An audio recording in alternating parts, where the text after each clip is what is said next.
Tá chegando a hora. Flamengo e Chelsea vão se enfrentar nessa sexta-feira. Jogo importantíssimo para o Flamengo. Tem também o pai do Gerson voltando atrás em decisão. Tem muita coisa no vídeo de agora. Calma, já a gente fala sobre isso, mas antes gostaria de pedir para você se inscrever no canal, soltar o dedo no like, ativar a notificação e também compartilhar esse vídeo com todo mundo para que os rubro-negros fiquem sabendo de tudo o que acontece lá no Flamengo. Vamos para as informações. Eu vou começar falando do pai do Gerson, tá? O pai do Gerson veio publicamente aí se manifestar. Ele havia prometido que ele ia dar uma entrevista no podcast dele.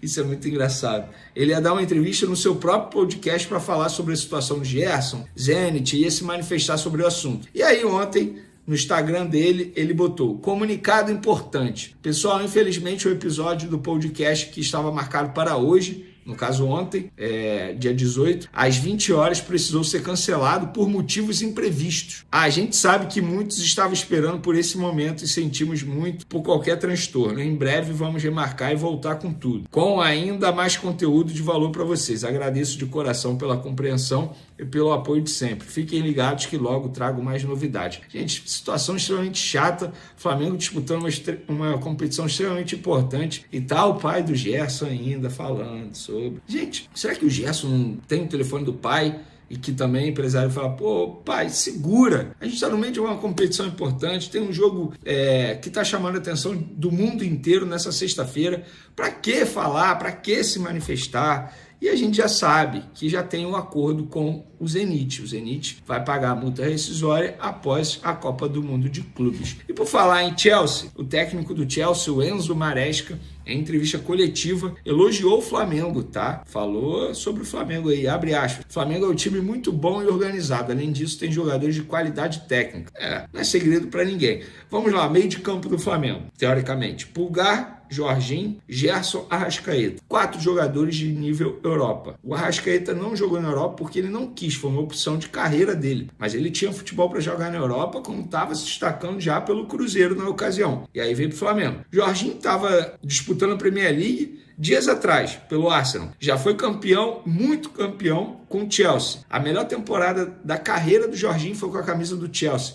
2021, 2022, acho que foi isso, exatamente. Enfim, o Pulgar estava na Europa antes de chegar no Flamengo. Gente, o Flamengo tem um bom time, pode bater de frente sim com o Chelsea, não acho nenhum absurdo, repito, e temos que levar em consideração o contexto desse jogo também. Vai ser um forte calor que vai prejudicar com certeza a equipe inglesa, a previsão é de 32 graus, pelo menos nesse momento.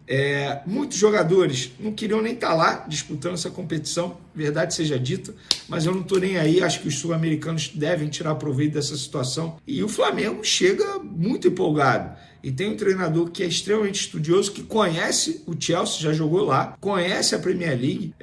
Enfim, eu acho que tem jogo. Tem jogo, eu acho que o favorito é o Chelsea, inegável isso. Agora, dá para o Flamengo sim sonhar com uma vitória em cima do Chelsea, não acho nenhum absurdo. Um dos destaques do Chelsea é o Cole Palmer, jogador muito habilidoso, 23 anos. Ele é cria do Manchester City, não deu certo no Manchester City, foi parar no rival Chelsea. E ele falou o seguinte, em entrevista coletiva hoje: meu time mora no Brasil, ele me mandou uma mensagem ontem dizendo que o Flamengo é um dos maiores times do Brasil, que é só disso que eles estão falando. Ele mora no Brasil há mais de 10 anos e me mandou uma mensagem dizendo: por favor, faça um gol no Flamengo. Esse time do Cole Palmer deve ser vascaíno, né? Não é possível para falar um negócio desse, mas estamos acostumados, né? O Flamengo é contra tudo e contra todos. E por falar em Vasco, o Chelsea tem um jogador que é cria das categorias do Vasco e conhece muito bem o que é jogar contra o Flamengo. É o Andrei, o volante Andrei Santos, que pertence ao Chelsea, foi comprado pelo Chelsea, andou emprestado por aí, se destacou e agora retorna ao Chelsea. E ele, em entrevista à ESPN, disse: é claro que contra o Flamengo sempre tem uma motivação a mais, até porque eu jogava em um rival. Recebo muitas mensagens dos vascaínos no Instagram, também tem a pressão por parte dos meus amigos, pelo meu pai. Estou bastante pressionado pelo resultado, todo mundo pedindo a vitória. Meu pai também é crítico, ele pediu um gol contra o Flamengo. Se tiver oportunidade, vou fazer de tudo para sair vitorioso, se Deus quiser, poder fazer um gol. No profissional do Vasco, jogando pelo time profissional do Vasco, o Andrei enfrentou o Flamengo 4 vezes, tá? Todas as vezes pelo Campeonato Carioca de 2023. Ele venceu uma e o Flamengo venceu as outras 3. Na base foram diversos confrontos e ele ainda falou o seguinte: torcedor do Vasco, espero que você esteja com a gente amanhã no jogo contra o Flamengo e torça pelo Chelsea. Estamos juntos. Você tem dúvidas, André? O torcedor do Vasco vai torcer pro Flamengo, André. É sério, André?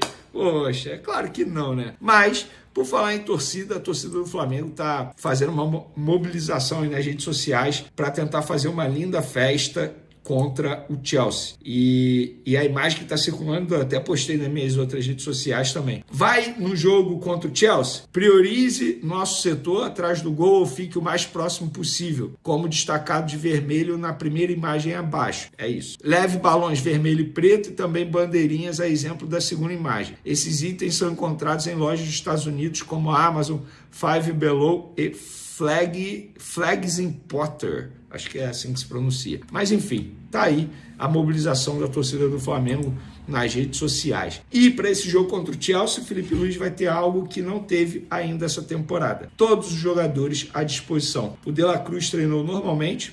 Agora, resta saber se fica ao menos no banco de reservas, mas está à disposição, está liberado pelo departamento médico. Se ele vai ser relacionado ou não, será uma opção técnica do Felipe Luiz, mas todos os jogadores estão à disposição. Ninguém no departamento médico nesse momento. Em cima disso, eu pergunto a vocês, qual é a melhor escalação para enfrentar o Chelsea? Não a melhor escalação que você deseja. Por que eu estou falando isso? Eu sou um cara que defendo a escalação do Pedro como titular, mas para esse jogo contra o Chelsea, eu não colocaria o Pedro. Eu começaria com o Gonzalo Plata no ataque do Flamengo, junto com o Luiz Araújo, junto com alguém na ponta esquerda, seja o Everton Cebolinha, ou o próprio Michael, ou Plata e Luiz Araújo no ataque, e aí você preenche o meio de campo, enfim. Mas eu não começaria com Pedro por conta da intensidade. Intensidade vai ser algo que vai decidir esse jogo, na minha concepção, contra o Chelsea. E o Chelsea tem uma intensidade extremamente alta. Mas, Venia, contra o Los Angeles FC, eles não jogaram nada. Gente, vocês não podem pegar a partida do Chelsea contra o Los Angeles FC como parâmetro. É a mesma coisa que o torcedor do Chelsea pegar a partida do Flamengo contra o Central Córdoba como parâmetro. Não é esse parâmetro. Eu acho que o Chelsea ele vai jogar muito mais contra o Flamengo que jogou contra o Los Angeles FC, até porque eu tenho certeza que o Chelsea subiu um pouco de salto alto, sabia que ia ganhar a qualquer momento e ganhou a qualquer momento quando quis. Mas contra o Flamengo é diferente. Se o Chelsea der as oportunidades ao Flamengo que deu contra o Los Angeles, esquece. É saco. O Flamengo bota a bola na rede. Eu estou confiante para uma vitória do Flamengo. E você, torcedor rubro-negro, tá confiante? Vamos para as informações. Eu vou começar falando do Jorginho, que, cara, deu uma ótima entrevista. Como é bom ouvir jogadores do nível do Jorginho. Fala bem, não foge das perguntas, pelo contrário, sabe se expressar muito bem. Tem um nível intelectual que chama atenção, um conhecimento também sobre futebol que chama atenção. E teve uma pergunta que fizeram para ele sobre modelo de jogo do Flamengo diante do Chelsea. E por que a gente fala sobre isso? É normal ter esse debate. Exemplo, o Botafogo encara o PSG nessa quinta-feira. Como é que o Botafogo tem que entrar em campo? Qual modelo? Muda a parte tática? Tem que ser mais reativo ou não? Tem que manter o modelo de jogo tal como o Fluminense, nos tempos de Fernando Diniz, manteve o modelo de jogo contra o Manchester City no Mundial e deu no que deu, foi massacrado. Eu sou a favor de você estudar o adversário, entender que seu adversário é superior, em determinado momento você ser mais flexível em relação ao modelo de jogo. Não que esse seja o caso do Flamengo diante do Chelsea. Por exemplo, contra o Chelsea, eu não começaria com Pedro, tá? Por conta do estilo de jogo. Eu acho que vai exigir mais intensidade de jogadores do Flamengo e o Pedro não pode entregar essa intensidade. Eu começaria com Plata no setor ofensivo, que é um jogador que entrega muita intensidade, mas isso é o que o Vene faria, não obviamente o que o Felipe Luiz vai fazer. Isso ele ainda vai definir, vai estudar o adversário. Mas o Jorginho foi questionado sobre o modelo de jogo e, na opinião dele, o Flamengo tem que manter. Olha o que ele disse: o Flamengo tem que ser sempre o Flamengo pela grandeza do clube e pelo potencial diferencial da equipe. Tem que jogar da maneira que vem jogando. E os jogadores se sentirem à vontade para fazer o que vem fazendo com confiança, que é o que está dando certo. Tem que continuar nesse caminho. Acredito que temos chance de ganhar confiando no nosso elenco e no trabalho que a gente vem fazendo. É jogar nosso futebol, o que a gente sabe, o que o Flamengo vem fazendo e jogando até hoje. Tem jogo, vamos ver o que acontece. É um ponto de interrogação, todo mundo está ansioso para ver. Normalmente equipes brasileiras não atuam contra europeus. Vejo o Flamengo competindo.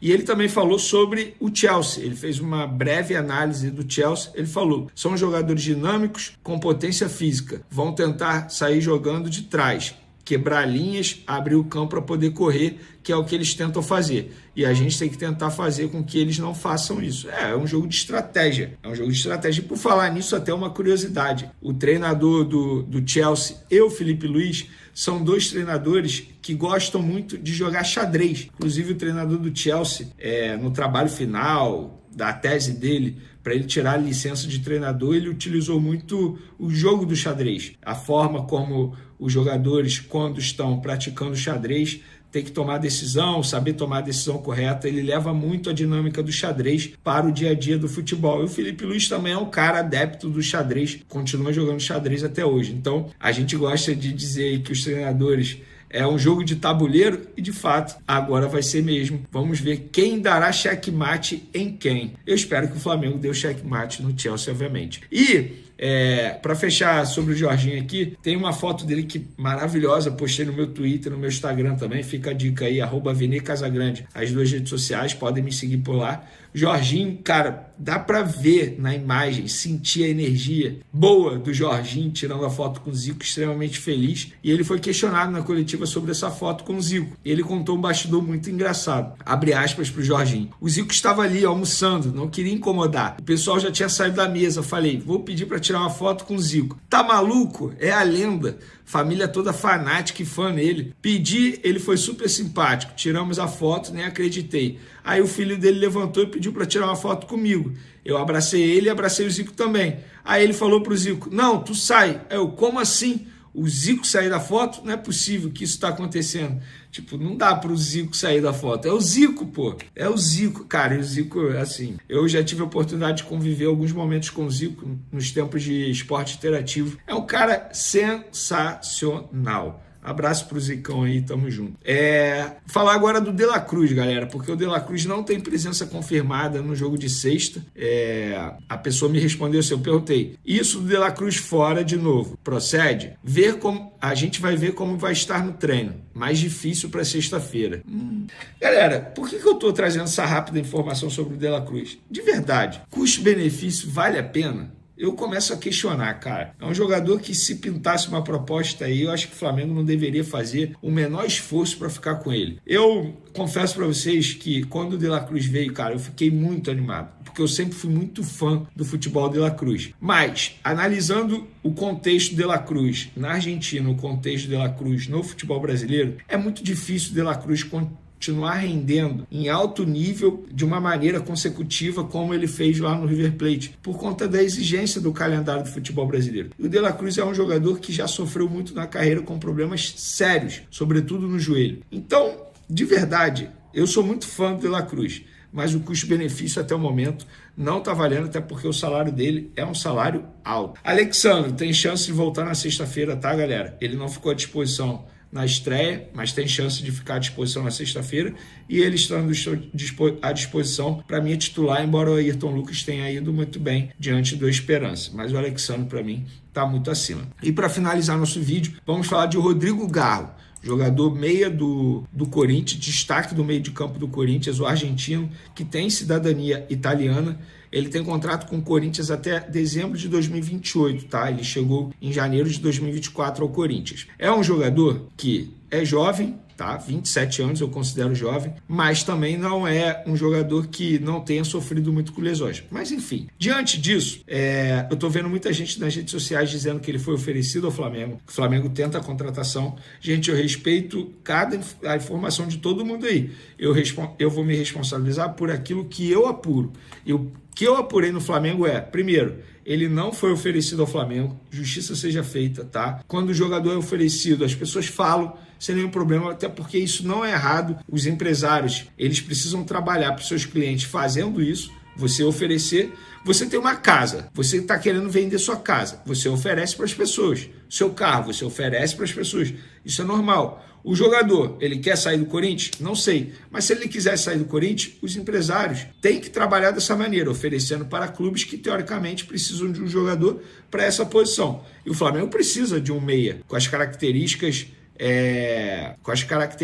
do Rodrigo Garro, mas ele não foi oferecido ao Flamengo e o Flamengo não pensa na contratação desse jogador. Inclusive a pessoa do Flamengo me disse: Vene, nós estamos tentando Jorge Carrascal, que teoricamente chegaria para fazer essa função. Então não tem nada com o Rodrigo Garro. Se você puder falar isso nas suas redes, para os seus seguidores, para as pessoas que estão te assistindo, para não criar uma fake news e acabar se tornando verdade, porque não tem nada. Rodrigo Garro, Flamengo, não tem nada. Pelo menos são os que as pessoas estão dizendo lá no Flamengo nesse momento. Então, é isso. É a informação que eu tenho sobre o Rodrigo Garro. Eu sei que muitos flamenguistas estavam animados com a possibilidade da chegada dele, mas o meu papel é sempre trazer a verdade dentro daquilo que eu apuro, obviamente. Flamengo e Chelsea se preparam para um dos confrontos mais aguardados da Copa do Mundo de Clubes, nesta sexta-feira, e se dentro de campo os holofotes estão em craques como Arrascaeta e Sterling, fora dele o foco se volta para uma história que ainda desperta curiosidade e sentimento: o reencontro de Filipe Luís com o clube que, há 10 anos, não soube como utilizá-lo. Sim, o atual técnico do Mengão vestiu a camisa azul de Stamford Bridge, conquistou a Premier League e a Copa da Liga Inglesa, mas saiu quase despercebido, mesmo vindo de uma temporada mágica pelo Atlético de Madrid.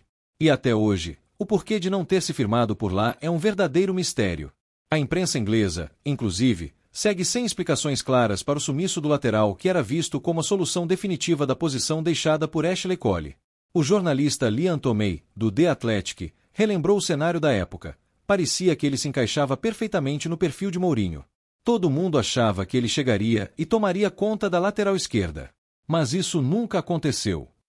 Segundo o repórter, Filipe Luís simplesmente não conquistou a confiança de José Mourinho logo de cara. E com o treinador português, quem não ganha confiança nos primeiros jogos dificilmente volta a ter espaço. A verdade é que César Azpilicueta, mesmo sendo destro e improvisado na lateral esquerda, foi o escolhido. Filipe até foi elogiado internamente por sua postura profissional, mas acabou sendo reserva durante toda a temporada, somando apenas 26 jogos e um gol, mesmo com o título inglês na bagagem. E agora, uma década depois, ele tem a chance de mudar esse roteiro, não mais como jogador, mas como técnico do time mais temido da América do Sul. Filipe Luís não carrega mágoa. Pelo contrário, em coletiva recente, ele demonstrou gratidão pelo período no Chelsea, mesmo com a frustração pessoal. Foi um privilégio vestir aquela camisa, conquistei títulos importantes e fiz parte de um elenco vitorioso. Azpilicueta jogou demais, e eu não tive brecha, afirmou com serenidade. Mas o ex-lateral também deixou claro que essa partida tem um peso emocional e técnico especial. Afinal, será a primeira vez que enfrentará os Blues como comandante e com a chance real de vencer, algo que não conseguiu desde sua passagem por Londres. Contra o Chelsea, somando os tempos de Atlético de Madrid, ele já jogou 5 vezes, com 2 vitórias, 2 empates e 1 derrota. Mas desde que saiu dos Blues, foram 2 confrontos e nenhum triunfo. Agora, liderando o Flamengo, ele quer reescrever esse capítulo da sua história. E o palco está montado. Os 2 times venceram suas estreias e lideram o Grupo D com 3 pontos. Quem vencer nesta sexta praticamente garante a vaga nas oitavas da Copa do Mundo de Clubes. A expectativa é de mais de 50 mil pessoas no Lincoln Financial Field, na Filadélfia, com torcida rubro-negra em peso empurrando o time. É mais do que um jogo. É um duelo de gigantes. É a chance de Filipe Luís mostrar que aquele jogador subestimado em 2015 amadureceu, virou técnico e está pronto para bater de frente com os grandes da Europa. Quem sabe, a lei do ex não entra em campo mesmo do lado de fora das 4 linhas. Uma vitória sobre o Chelsea não será só mais 3 pontos, será também uma espécie de redenção, de justiça simbólica para um capítulo mal contado da carreira de um dos maiores laterais da história do futebol brasileiro.